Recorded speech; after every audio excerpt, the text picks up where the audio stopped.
Welcome to Chillin' 101. We hope this video helps. You'll start by confirming a few essentials so your first live session works smoothly. Install Live Now, then grant camera and microphone access so viewers can see and hear you. This prevents last-minute permission prompts. Once installed, sign in or create your account and verify your phone or email.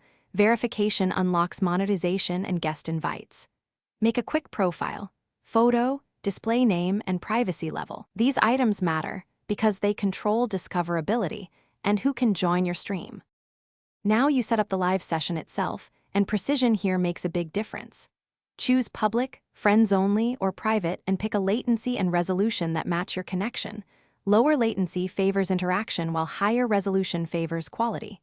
Then write a clear title, add tags and categories so the right audience finds you. Invite co-hosts or enable guest slots, switch on moderation tools and optional captions.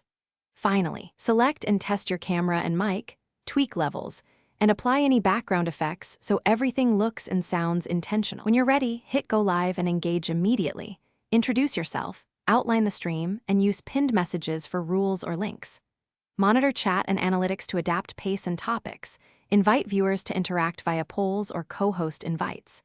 When finished, end the broadcast cleanly and save or export the recording for edits and highlights. If problems arise, here's one key troubleshooting tip. If audio or video lags, lower the stream resolution, close background apps, or move to a stronger Wi-Fi signal to... Thanks for watching. Consider subscribing if we helped you.